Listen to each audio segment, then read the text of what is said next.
তো আজকে আমরা ক্রমবাচক সংখ্যা কয়টি ও কি কি জেনে নেব। ক্রমবাচক সংখ্যা 1 থেকে 100 পর্যন্ত জেনে নেব। 100 পর্যন্ত আজকে বলে দেবো না, তো 25 পর্যন্ত বলে দেব। তো ক্রমবাচক সংখ্যা কয়টি ও কি কি, তো উত্তরটা নিচে রয়েছে। তোটা দেখে নেওয়ার আগে তোমরা চ্যানেল নতুন হয়ে থাকলে চ্যানেলটাকে সাবস্ক্রাইব করবে, আলো ফোন করবে, ভিডিও দেখে লাইক করবে। তো ক্রমবাচক সংখ্যা কয়টি ও কি কি এগুলো কিন্তু নাই, কত প্রকার নাই, কতটি নাই। তোমরা এই সম্পর্কে প্রশ্ন ইউটিউবে সার্চ করো বা জানতে চাও বলে আমি এইটা প্রশ্ন লিখে নিয়েছি। আর ক্রমবাচক সংখ্যা 1 থেকে 25 পর্যন্ত বলে দেবো। যদি 100 পর্যন্ত লাগে তো অবশ্যই কমেন্ট বক্সে বলে দেবে। তো আশা করি কারো 100 পর্যন্ত লাগবে না, 25 পর্যন্ত আমাদের কমপ্লিট হয়ে যাবে। তবে যদি লাগে তো অবশ্যই কমেন্ট বক্সে বলে দেবে। তো 25 পর্যন্ত আজকে দেখাই দিব, বোঝাই দিব তোমাদের। তো চ্যানেল নতুন হয়ে থাকলে চ্যানেলটাকে সাবস্ক্রাইব করবে, অল নোটিফিকেশন করবে, ভিডিওতে লাইক করবে। তোমাদের যে কয়টা ভিডিও লাগবো বা যে কয়টা সব প্রশ্ন উত্তর লাগবে কমেন্ট বক্সে বলে গেলে তোমাদেরকে দিয়ে দেওয়া হবে। তো আজকে শুধু ক্রমবাচক সংখ্যা কয়টি ও কি কি বা ক্রমবাচক সংখ্যা 1 থেকে 25 পর্যন্ত বলে দেওয়া হবে। তো উত্তরটা নিচে রয়েছে উত্তরগুলা। আর সকলের প্রতি আমার সালাম, আসসালামু আলাইকুম। তো সকলের সালামের জবাব অবশ্যই দিয়ে যাবে। তো উত্তরগুলো দেখে না যাক। একে রয়েছে প্রথম, এই যে ব্রেকেট যেটা রয়েছে এটা কিন্তু অতিরিক্ত, এটা দিলেও হবে, এটা দিলেও হবে, দুইটার মধ্যে একটা দিলেই হবে। কিন্তু বানান যেটা থাকবে এটা দিলেই সব থেকে বেস্ট হবে।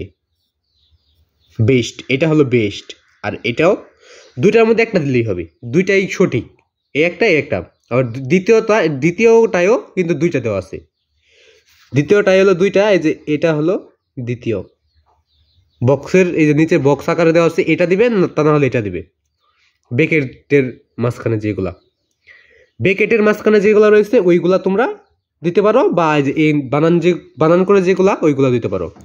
1 নাম্বার রয়েছে প্রথম, 2 নাম্বার রয়েছে দ্বিতীয়, 3 নাম্বার রয়েছে তৃতীয়, 4 নাম্বার রয়েছে চতুর্থ, 5 রয়েছে পঞ্চম, 6 রয়েছে ষষ্ঠ, 7 রয়েছে সপ্তম, 8 রয়েছে অষ্টম, 9 রয়েছে নবম, 10 রয়েছে দশম, 11 রয়েছে একাদশ, 12 রয়েছে দ্বাদশ, 13 রয়েছে একাদশ, 14 রয়েছে চতুর্দশ, 15 রয়েছে পঞ্চদশ, 16 রয়েছে ষোড়শ। এরপর আরো পরবর্তীগুলো দেখে নেওয়া যাক। 17 রয়েছে সপ্তদশ, 18 রয়েছে অষ্টদশ, 19 রয়েছে ঊনবিংশ, আর 20 রয়েছে বিংশ, আর 21 রয়েছে একবিংশ, 22 রয়েছে দ্বাবিংশ, 23 রয়েছে একবিংশ, 24 রয়েছে চতুর্বিংশ, আর 25 রয়েছে পঞ্চবিংশ। তো এটা এইগুলাই ছিল ক্রমবাচক সংখ্যা। তো আজকে এই ভিডিওটা এই পর্যন্ত। সকলে ভালো থাকবে, সুস্থ থাকবে। আজকে এখানে বিদায় নিতে হচ্ছে, আবার দেখা হবে পরবর্তী কোনো একটা ভিডিওতে। তো যদি আরো ক্রমবাচক সংখ্যা লাগে তো কমেন্ট বক্সে বলে দিবে। তো আজকে এখানে বিদায় নিচ্ছে, কোথাও হবে তো পরবর্তীতে আবার দেখা হবে। তো আজকে এখানে বিদায় নিতে হচ্ছে। তো সকলের প্রতি আমার সালাম, আসসালামু আলাইকুম। আর সকলে একটা করে সাবস্ক্রাইব করবে। তোমাদের একটা করে সাবস্ক্রাইব আমার নতুন ভিডিও করার অনুপ্রেরণা যোগায়, তাই সকলে একটা করে সাবস্ক্রাইব করে যাবে।